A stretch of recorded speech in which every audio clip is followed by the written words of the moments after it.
On arrive maintenant à la dernière partie de ce cours, c'est le titrage pH-métrique. Pour tout ce qui concerne le titrage d'une façon générale, je vous renvoie vers la capsule concernant le dosage en chimie. Vous allez voir son lien apparaître sur la vidéo à droite en haut. Première chose à connaître, l'objectif d'un titrage.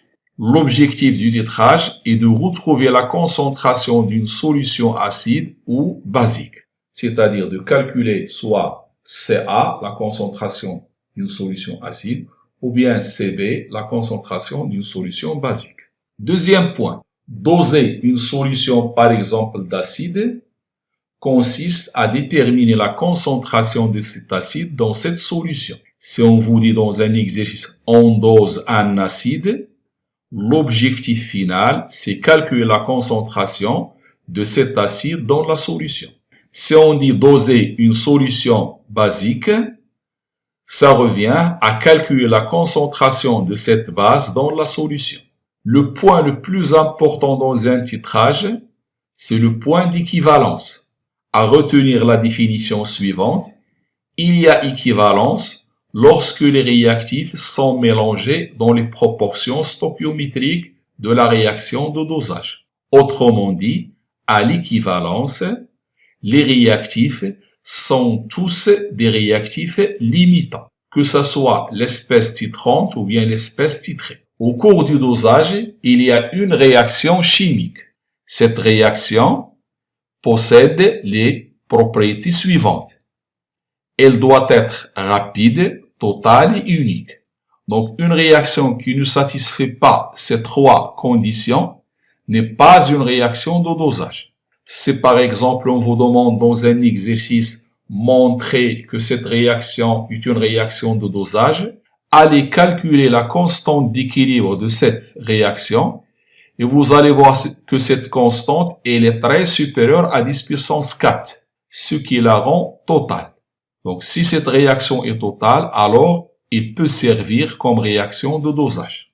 La deuxième chose à savoir, c'est le montage et le principe du dosage. On a besoin d'une burette graduée. Cette burette, il contient la solution titrante à l'intérieur.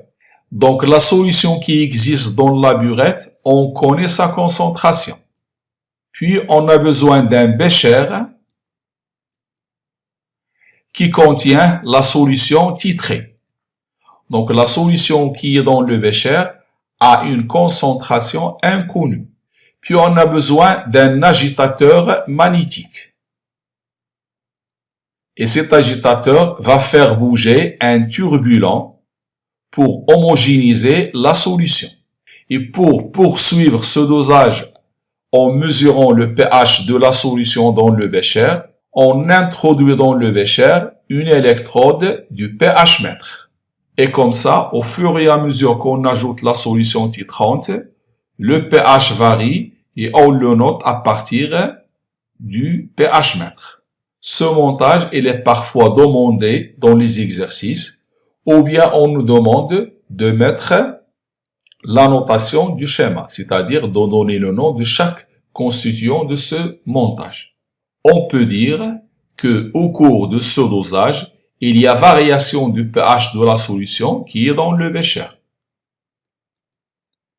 Comment on détermine la concentration d'un acide? Par exemple, je dose un acide, comment on détermine sa concentration? Ça restera le même principe même si on dose une base. Première chose à faire, il faut savoir que à l'équivalence, les deux espèces titrantes et titrées sont des réactifs limitants. C'est-à-dire à l'équivalence, les deux espèces sont mélangées en proportions stoichiométriques. Après, on va dresser le tableau d'avancement de la réaction de dosage. Ici, j'ai un acide qui réagit avec une base pour donner la base conjuguée de l'acide et l'acide conjugué de la base. Les trois lignes correspondent à l'état initial, l'état intermédiaire et l'état d'équivalence. À l'état initial, j'ai la quantité de matière d'acide Na qui est égale à CaVa. Et la quantité de matière de la base NB, CB fois VB.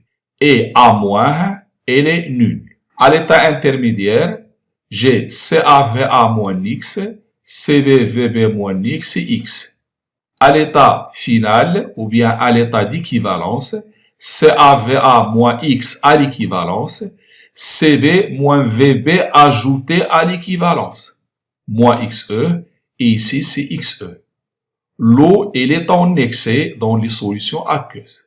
Puisque les deux réactifs sont des réactifs limitants, c'est-à-dire ils sont mélangés dans les proportions stéchiométriques à l'équivalence, on peut écrire que CaVa moins Xe égale à 0.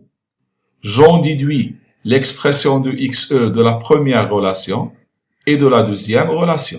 Donc, le CaVa égale au Cb fois Vbe. D'où la concentration de l'acide, c'est Ca égale CbVbe sur Va. Si c'était la concentration de la base, j'aurais ici une base plus H3O+. Et à ce moment-là, ce sera Cb égale Ca fois VAE sur Vb.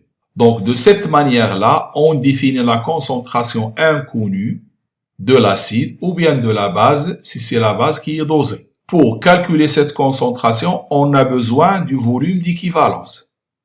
Puisque le Va, c'est le volume de l'acide mis dans le bécher, il est donné dans l'énoncé.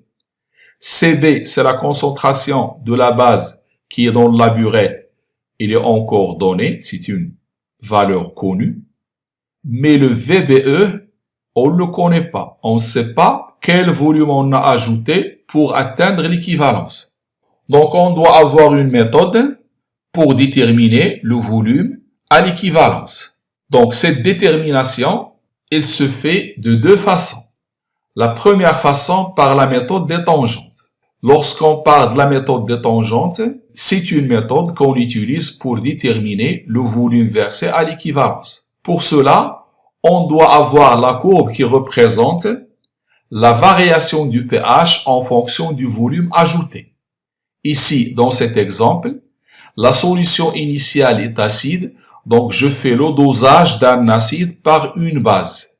Donc, pour déterminer le volume à l'équivalence, on prend une tangente dans cette partie-là, où le pH va devenir pratiquement constant.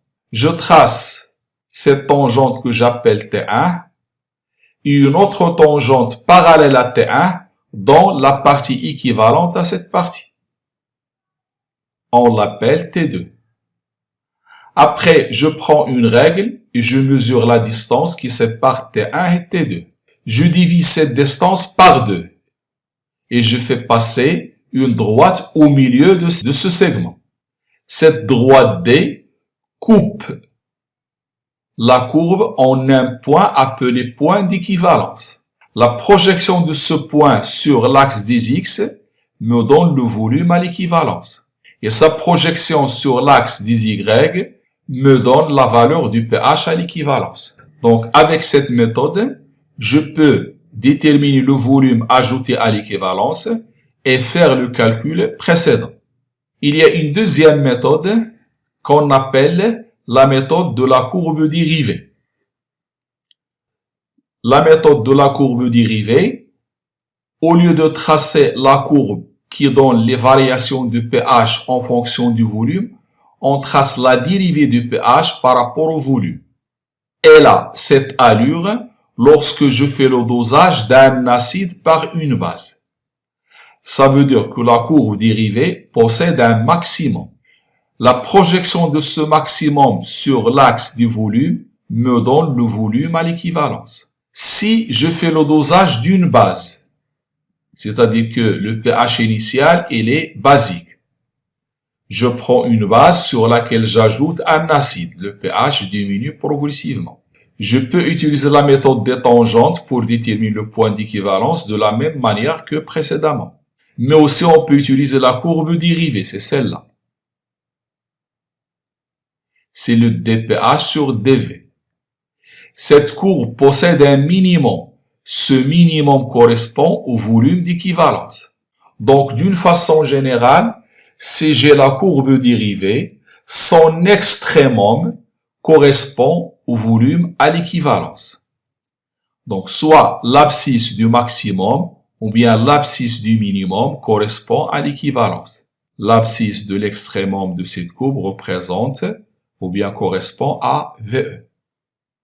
On peut utiliser aussi un dosage colorimétrique. Je vous renvoie vers la capsule de dosage. Ce dosage colorimétrique ne nécessite pas un pH mètre, c'est-à-dire son montage est identique au précédent, mais sans pH mètre. Pour cela, on doit rajouter quelques gouttes d'un indicateur coloré dans le bécher. Et l'équivalence, elle est détectée par un changement de coloration. Si la couleur de la solution change, on arrête le dosage, on est arrivé au point d'équivalence. Pour un dosage acido-basique, l'indicateur convenable, c'est l'indicateur dont la zone de virage contient le pH à l'équivalence. Pour un dosage acido-basique, la zone de virage de l'indicateur coloré doit inclure le pH à l'équivalence. Donc, cela suppose que l'on connaisse la valeur du pH à l'équivalence. Connaissant la valeur du pH à l'équivalence, on va vous donner une liste d'indicateurs avec leur zone de virage et on vous dira choisir l'indicateur convenable à ce dosage. Il faut choisir l'indicateur dont la zone de virage contient le pH à l'équivalence. Le schéma suivant me donne deux indicateurs, un qui est convenable au dosage et l'autre non convenable. Donc le point d'équivalence se trouve ici. Cet indicateur coloré change de couleur dans cette zone et cette zone contient le point d'équivalence. Donc c'est un indicateur convenable. Alors que celui-là ne changera de couleur que lorsqu'on dépasse le point d'équivalence. Donc c'est pas un indicateur coloré convenable. La seule question dans cette partie, c'est connaissant le pH à l'équivalence, on vous demandera de choisir l'indicateur convenable, connaissant la zone de virage.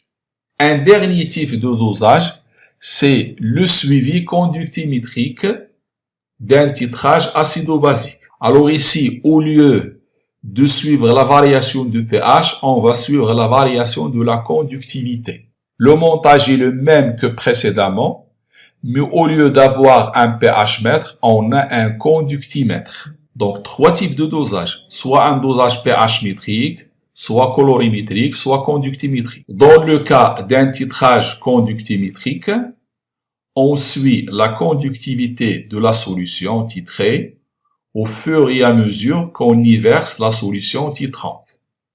Ceci permet la détermination de l'équivalence. Une fois que je connais l'équivalence, donc je peux déterminer le volume à l'équivalence, donc je peux faire le calcul de la concentration de l'acide ou bien de la base inconnue. Dans ce cas, on a des courbes de ce genre. Ces segments représentent la variation de la conductivité au cours du dosage. En général, dans un suivi conductimétrique, l'intersection de ces deux segments constitue le point d'équivalence et sa projection sur l'axe du volume nous donne le volume à l'équivalence, que ce soit dans ce cas ou bien dans l'autre cas. On dit, dans le cas d'un dosage acido-basique suivi par conductimétrie, l'équivalence est généralement donnée par l'intersection de deux droites de pentes différentes. Cette droite et celle-là ont des pentes différentes. Leur intersection constitue le point d'équivalence. La projection vous donne le volume à l'équivalence. C'est tout pour cette leçon. Transformation associée à des réactions acido-basiques en solution aqueuse, dosage. Merci de votre attention et à la prochaine leçon.